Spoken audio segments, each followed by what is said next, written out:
have these? I got a little obsessed with mine. In fact, I got a little obsessed with all my stuff. Have you ever wondered where all the stuff we buy comes from and where it goes when we throw it out? I couldn't stop wondering about that, so I looked it up.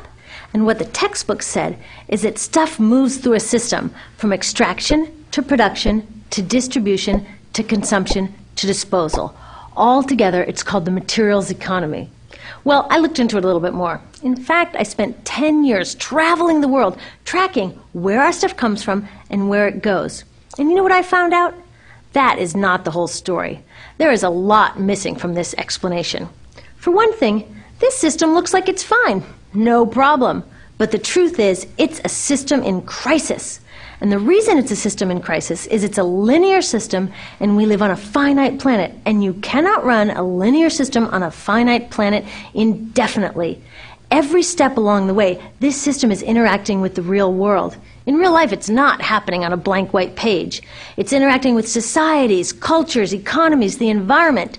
And all along the way, it's bumping up against limits. Limits we don't see here because the diagram is incomplete. So let's go back through. Let's fill in some of the blanks and see what's missing. Well, one of the most important things that's missing is people. Yes, people. People live and work all along this system. And some people in this system matter a little more than others. Some have a little more say. Who are they? Well, let's start with the government. Now, my friends tell me I should use a tank to symbolize the government, and that's true in many countries and increasingly in our own. After all, more than 50% of our federal tax money is now going to the military. But I'm using a person to symbolize the government because I hold true to the vision and values the government should be of the people, by the people, for the people. It's the government's job to watch out for us, to take care of us. That's their job. Then along came the corporation. Now, the reason the corporation looks bigger than the government is that the corporation is bigger than the government. Of the 100 largest economies on Earth now, 51 are corporations. And as the corporation has grown in size and power, we've seen a little change in the government where they're a little more concerned in making sure everything's working out for those guys than for us. Okay, so let's see what else is missing from this picture. We'll start with extraction, which is a fancy word for natural resource exploitation, which is a fancy word for trashing the planet. What this looks like is we chop down the trees, we blow up mountains to get the metals inside, we use up all the water, and we wipe out the animals. So here we are running up against our first limit. We are running out of resources. We are using too much stuff. Now, I know this can be hard to hear, but it's the truth, so we've got to deal with it. In the past 3 decades alone, 1/3 of the planet's natural resource base has been consumed. Gone. We are cutting and mining and hauling and trashing the place so fast that we're undermining the planet's very ability for people to live here. Where I live, in the United States, we have less than 4% of our original forests left. 40% of the waterways have become undrinkable. And our problem is not just that we're using too much stuff, but we're using more than our share. We have 5% of the world's population, but we're using 30% of the world's resources and creating 30% of the world's waste. If everybody consumed at US rates, we would need 3 to 5 planets. And you know what? We've only got 1. So my country's response to this limitation is simply to go take somebody else's. This is the third world, which some would say is another word for our stuff that somehow got on somebody else's land.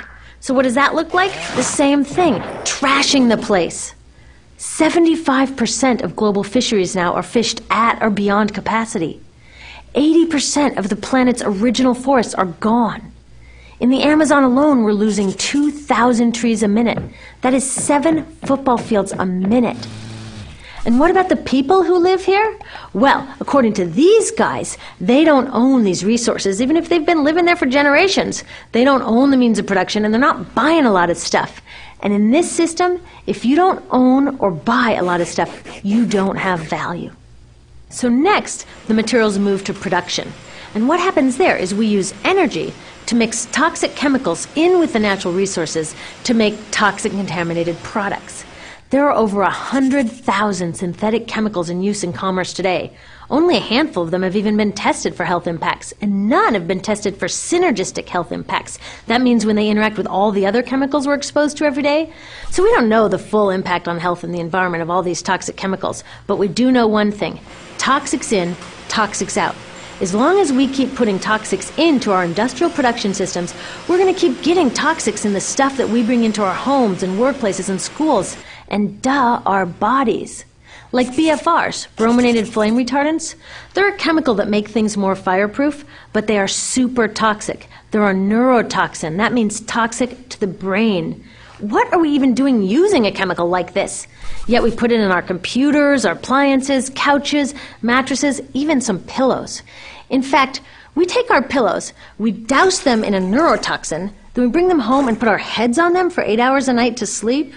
Now, I don't know, but it seems to me in this country with so much potential, we could think of a better way to stop our heads from catching on fire at night. Now, these toxics build up the food chain and concentrate in our bodies. Do you know what is the food at the top of the food chain with the highest level of many toxic contaminants? Human breast milk. That means that we've reached a point where the smallest members of our societies, our babies, are getting the highest lifetime dose of toxic chemicals from breastfeeding from their mothers. Is that not an incredible violation? Breastfeeding must be the most fundamental human act of nurturing. It should be sacred and safe. Now, breastfeeding is still best, and mothers should definitely keep breastfeeding, but we should protect it. They should protect it. I thought they were looking out for us. And of course, the people who bear the biggest brunt of these toxic chemicals are the factory workers, many of whom are women of reproductive age. They're working with reproductive toxins, carcinogens, and more.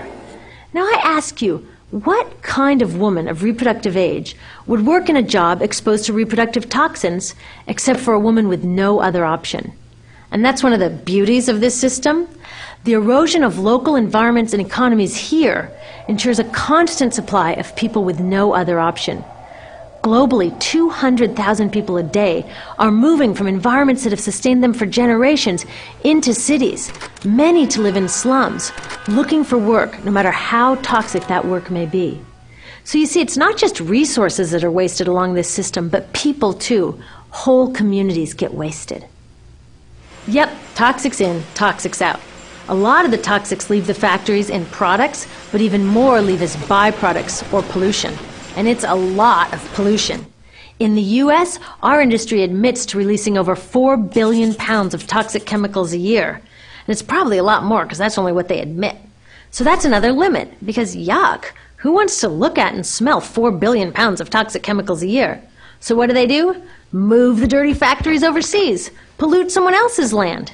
But surprise, a lot of that pollution is coming right back at us, carried by wind currents. So what happens after all these natural resources are turned into products? Well, it moves here for distribution. Now, distribution means selling all the toxic contaminated junk as quickly as possible. The goal here is to keep the prices down, keep the people buying, and keep the inventory moving. How do they keep the prices down? Well, they don't pay the store workers very much, and they skimp on health insurance every time they can. It's all about externalizing the costs. What that means is that the real costs of making stuff aren't captured in the price. In other words, we aren't paying for the stuff we buy. I was thinking about this the other day. I was walking to work and I wanted to listen to the news, so I popped into a Radio Shack to buy a radio. I found this cute little green radio for $4.99. I was standing there in line to buy this thing, and I was thinking, how could $4.99 possibly capture the cost of making this radio and getting it into my hands? The metal was probably mined in South Africa. The petroleum was probably drilled in Iraq. The plastics were probably produced in China. And maybe the whole thing was assembled by some 15-year-old in a maquiladora in Mexico. $4.99 wouldn't even pay the rent for the shelf space it occupied until I came along, let alone part of the staff guy's salary who helped me pick it out, or the multiple ocean cruises and truck rides pieces of this radio went on. That's how I realized I didn't pay for the radio. So who did pay? Well, these people paid with the loss of their natural resource space. These people paid with the loss of their clean air, with increasing asthma and cancer rates. Kids in the Congo paid with their future. 30% of the kids in the Congo now have dropped out of school to mine coltan, a metal we need for our cheap and disposable electronics. These people even paid by having to cover their own health insurance. All along this system, people pitched in so I could get this radio for $4.99. And none of these contributions are recorded in any accounts book. That's what I mean by the company owners externalize the true costs of production. And that brings us to the golden arrow of consumption. This is the heart of the system, the engine that drives it. It is so important that protecting this arrow has become the top priority for both of these guys. That's why after 9/11, when our country was in shock, and President Bush could have suggested any number of appropriate things, to grieve, to pray, to hope. No, he said to shop. To shop! We have become a nation of consumers. Our primary identity has become that of being consumers, not mothers, teachers, farmers, but consumers. The primary way that our value is measured and demonstrated is by how much we contribute to this arrow, how much we consume. And do we? We shop and shop and shop, keep the materials flowing, and flow they do. Guess what percentage of total materials flow through this system is still in product or use 6 months after their date of sale in North America? 50%? 20? No, 1%. 1. In other words, 99% of the stuff we harvest, mine, process, transport, 99% of the stuff we run through this system is trashed within 6 months. Now, how can we run a planet with that level of materials throughput? It wasn't always like this. The average U.S. person now consumes twice as much as they did 50 years ago. Ask your grandma. In her day, stewardship and resourcefulness and thrift were valued. So how did this happen? Well, it didn't just happen. It was designed. Shortly after World War II, these guys were figuring out how to ramp up the economy. Retailing analyst Victor Lebow articulated the solution that's become the norm for the whole system. He said, our enormously productive economy demands that we make consumption our way of life, that we convert the buying and use of goods into rituals, that we seek our spiritual satisfaction, our ego satisfaction in consumption. We need things consumed, burned up, replaced, and discarded at an ever-accelerating rate. President Eisenhower's Council of Economic Advisors chairman said that the American economy's ultimate purpose is to produce more consumer goods. More consumer goods? Our ultimate purpose? Not provide health care or education or safe transportation or sustainability or justice? Consumer goods? How did they get us to jump on board this program so enthusiastically? Well, two of their most effective strategies are planned obsolescence and perceived obsolescence. Planned obsolescence is another word for designed for the dump. It means they actually make stuff to be useless as quickly as possible, so we'll chuck it and buy a new one. It's obvious with things like plastic bags and coffee cups, but now it's even big stuff. Mops, DVDs, cameras, barbecues even, everything. Even computers. Have you noticed that when you buy a computer now, the technology is changing so fast that in just a couple of years, it's actually an impediment to communication? I was curious about this, so I opened up a big desktop computer to see what was inside. And I found out that the piece that changes each year is just a tiny little piece in the corner. But you can't just change that one piece because each new version is a different shape. So you gotta chuck the whole thing and buy a new one. So I was reading industrial design journals from the 1950s when planned obsolescence was really catching on. These designers are so open about it. They actually discuss how fast can they make stuff break that still leaves the consumer having enough faith in the product to go out and buy another one. It was so intentional. But stuff cannot break fast enough to keep this arrow afloat. So there's also perceived obsolescence. Now, perceived obsolescence convinces us to throw away stuff that is still perfectly useful. How do they do that? Well, they change the way the stuff looks. So if you bought your stuff a couple of years ago, everyone can tell that you haven't contributed to this arrow recently. And since the way we demonstrate our value is contributing to this arrow, it can be embarrassing. Like, I've had the same fat white computer monitor on my desk for 5 years. My coworker just got a new computer. She has a flat, shiny, sleek monitor. It matches her computer, it matches her phone, even her pen stand. She looks like she's driving in Spaceship Central, and I look like I've got a washing machine on my desk. Fashion is another prime example of this. Have you ever wondered why women's shoe heels go from fat one year to skinny the next to fat to skinny? It's not because there's some debate about which heel structure is the most healthy for women's feet. It's because wearing fat heels in a skinny heel year shows everybody that you haven't contributed to that arrow as recently, so you're not as valuable as that person in skinny heels next to you, or more likely in some ad. It's to keep us buying new shoes. Advertisements and media in general plays a big role in this. Each of us in the U.S. is targeted with over 3,000 advertisements a day. We see more advertisements in 1 year than people 50 years ago saw in a lifetime. And if you think about it, what's the point of an ad except to make us unhappy with what we have? So 3,000 times a day, we're told our hair is wrong, our skin is wrong, our clothes are wrong, our furniture is wrong, our car is wrong, we are wrong, but it can all be made right if we just go shopping. Media also helps by hiding all of this and all of this. So the only part of the materials economy we see is the shopping. The extraction, production, and disposal all happens outside of our field of vision. So in the US, we have more stuff than ever before, but polls show that our national happiness is actually declining. Our national happiness peaked in the 1950s, the same time that this consumption mania exploded. Interesting coincidence. I think I know why. We have more stuff, but we have less time for the things that really make us happy. Friends, family, leisure time. We're working harder than ever. Some analysts say we have less leisure time than any time since feudal society. And do you know what the two main activities are that we do with the scant leisure time we have? Watch TV and shop. In the US, we spend 3 to 4 times as many hours shopping as our counterparts in Europe do. So we're in this ridiculous situation where we go to work, maybe 2 jobs even, and we come home and we're exhausted, so we plop down on our new couch and watch TV, and the commercials tell us you suck, so you gotta go to the mall to buy something to feel better, and then you gotta go to work more to pay for the stuff you just bought, so you come home and you're more tired, so you sit down and you watch more TV, and it tells you to go to the mall again, and we're on this crazy work, watch, spend treadmill, and we could just stop. So in the end, what happens to all the stuff we buy anyway? At this rate of consumption, it can't fit into our houses, even though the average house size has doubled in this country since the 1970s. It all goes out in the garbage. And that brings us to disposal.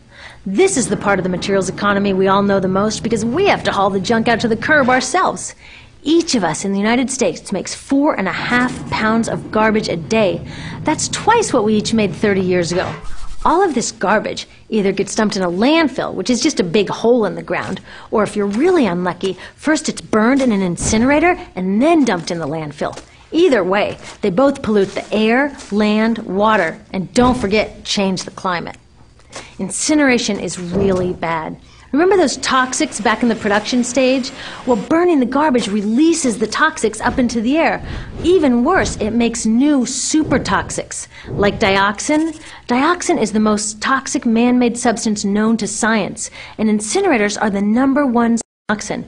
That means that we could stop the #1 source of the most toxic man-made substance known just by stopping burning the trash. We could stop it today. Now, some companies don't want to deal with building landfills and incinerators here, so they just export the disposal too. What about recycling? Does recycling help? Yes, recycling helps. Recycling reduces the garbage at this end, and it reduces the pressure to mine and harvest new stuff at this end. Yes, yes, yes, we should all recycle, but recycling is not enough. Recycling will never be enough for a couple reasons. First, the waste coming out of our houses is just the tip of the iceberg.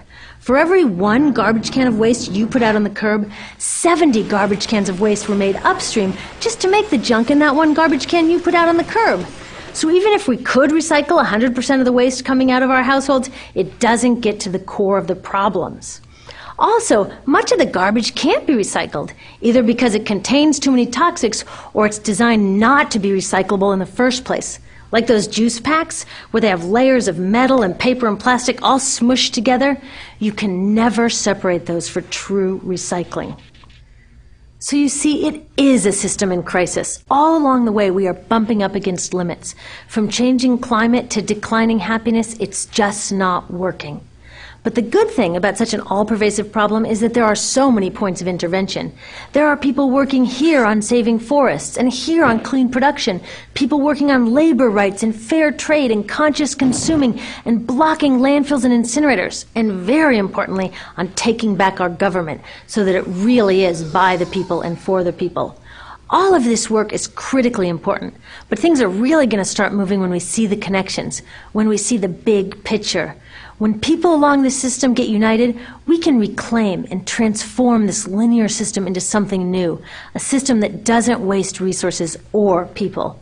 Because what we really need to chuck is that old school throwaway mindset. There's a new school of thinking on this stuff, and it's based on sustainability and equity, green chemistry, zero waste, closed-loop production, renewable energy, local living economies. It's already happening. Now, some say it's unrealistic, idealistic, that it can't happen, But I say the ones who are unrealistic are those that want to continue with the old path. That's dreaming. Remember, that old way didn't just happen. It's not like gravity that we've just got to live with. People created it, and we're people too. So let's create something new.